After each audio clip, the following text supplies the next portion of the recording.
Hallelujah. चलिए हमारे साथ इस पद को देखें। रोमियो अध्याय 8 उसका 31वीं आयत आप नोट करें। रोमियो की किताब 8वां अध्याय और 31 आयत में क्या लिखा है, प्रभु क्या बोल रहे हैं। सो हम इन बातों के विषय में क्या कहें, यदि परमेश्वर हमारी ओर है तो हमारा विरोधी कौन हो सकता है। हाँ, कुछ लोग बोल देते हैं ना, हमारा विरोधी वो है, हमारा विरोधी ये है, हमारा विरोधी वो है। दुनिया के मालिक, सृजनहार, दुनिया बनाने वाले पिता, जो हम सबको बनाया और वो हम सबको मिटने नहीं देगा ऐसा प्लान कर रहा है, हम सबको खत्म नहीं होने देगा ऐसी योजना बना रहा है। कह रहा है, ध्यान से पढ़ना इस पद को, अतः हम इन बातों के विषय में क्या कहें, यदि परमेश्वर हमारी ओर है, बोलिए यदि, सब जन बोलो यदि परमेश्वर यीशु हमारी ओर है, हमारी ओर है, तो हमारा विरोधी कौन हो सकता है।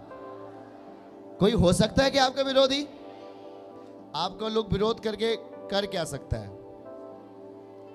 आपको लोग विरोध करेगा, आपको लोग गाली देगा, आपको सताया, कर ही क्या पाएगा। आपके तरफ कौन है, सारी समस्याओं का निवारण करने वाला, सारे दुखों को दूर कर देने वाला, पृथ्वी को भरपूर कर देने वाला, स्वर्ग सिंहासन पृथ्वी उसके पांव तले की चौकी, वो उसकी आंखें आकाश और पृथ्वी को देखने के लिए झुकती हैं।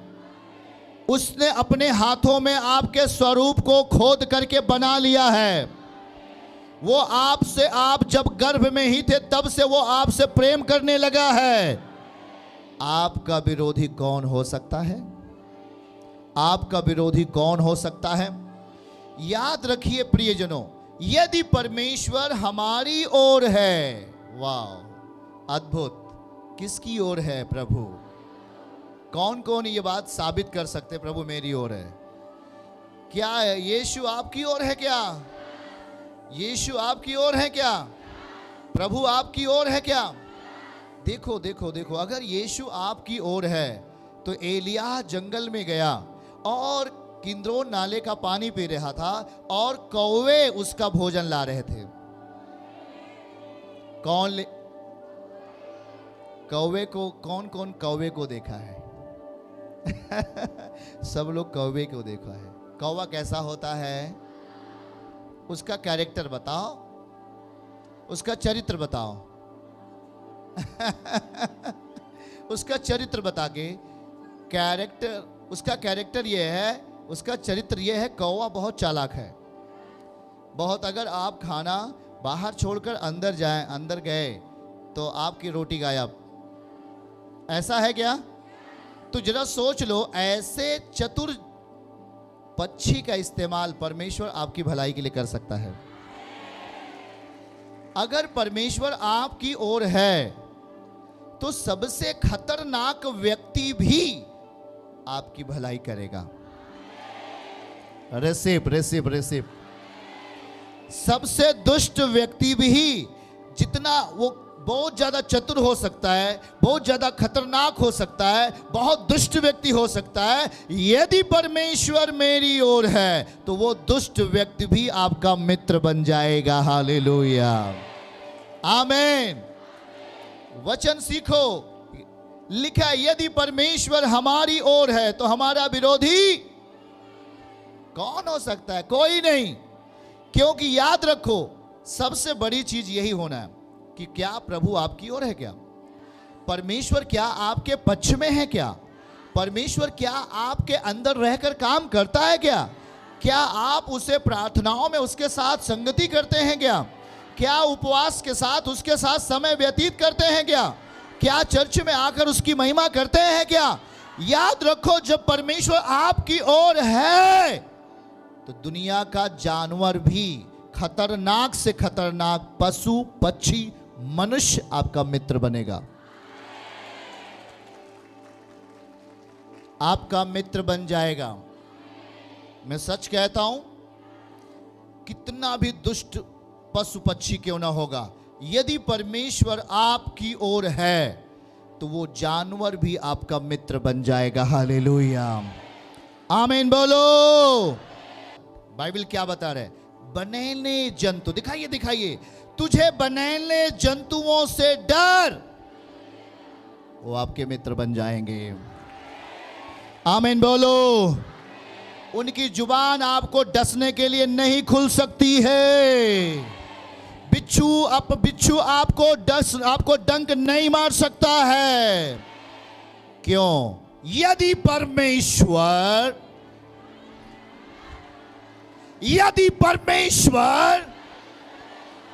यदि डैडी पापा मेरी ओर है तो हमारा दुश्मन कौन? कोई नहीं। हमारे बनेले जंतु भी हमारे क्या हो जाएंगे? समझ रहे हैं? हाँ, हमारी पत्नी को बड़ा सांप, छोटा सांप नहीं, बोलो बड़ा सांप, यहां से लपेटा, यहां तक लपेट लिया और दोनों पैर को ऐसे लपेट लिया था और ऐसे खड़ा हो गया पूरा। सोच के जरा देखो।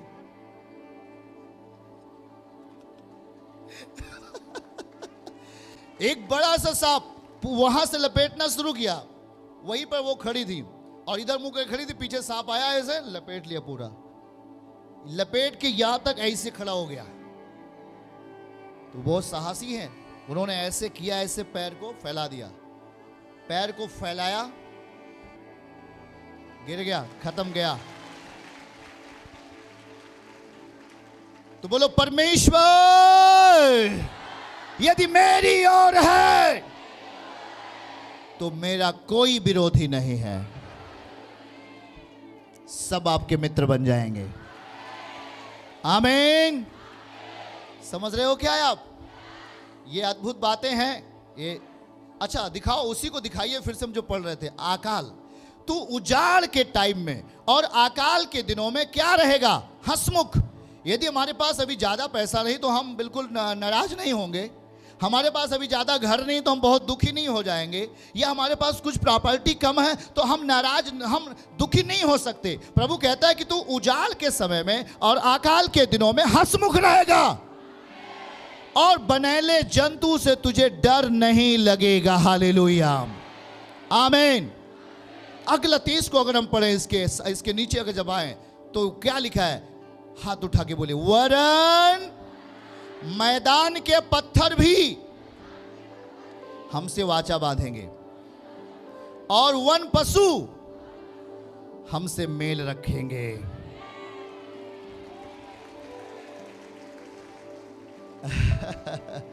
बगल वाले से बोलो, लिखा है वन पशु, शेर, हाथी, सांप, बिच्छू, सब वन पशु हमसे मेल रखेंगे। क्या रखेंगे? मतलब वो आपको काट नहीं सकते, वो आपको डस नहीं सकते, वो आपका नुकसान नहीं कर सकते। आमीन।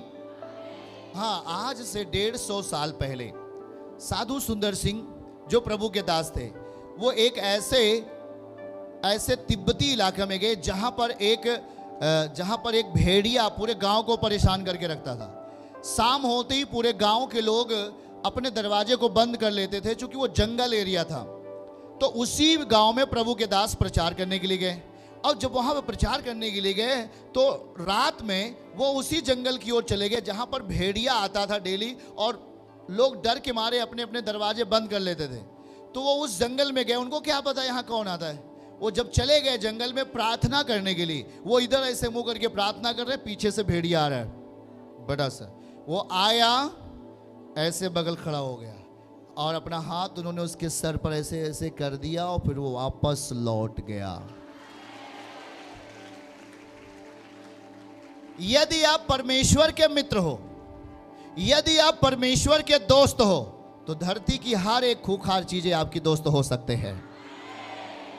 हर एक जो खतरनाक जानवर है, चाहे जितने खतरनाक जानवर क्यों न हो, अगर वो हमारा दोस्त है, वो हमारा प्रभु है, वो हमारा सृजनहार है, तो शत्रु भी मित्र बनने में देर नहीं लगेगी। हालेलुया, आमीन बोलो।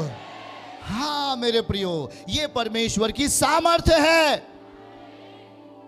वही लिखा है, वन पशु भी, दिखाइए उस वचन को हमारे साथ, क्या लिखा है? वरन मैदान के पत्थर भी तुझसे वाचा बांधे रहेंगे। यहां तक पत्थर जो निर्जीव चीजें होती हैं, वो भी आपके संग रहने के लिए, आपकी हेल्प करने के लिए तैयार रहेंगे। और लिखा, वन पशु तुझसे मेल रखेंगे। आमीन। तो ये अद्भुत है कि नहीं? बताओ, अद्भुत है कि नहीं? इसका मतलब ये सब सारे जीव जंतु, पशु पक्षी आपके फेवर में होंगे, आपके पक्ष में होंगे। कब?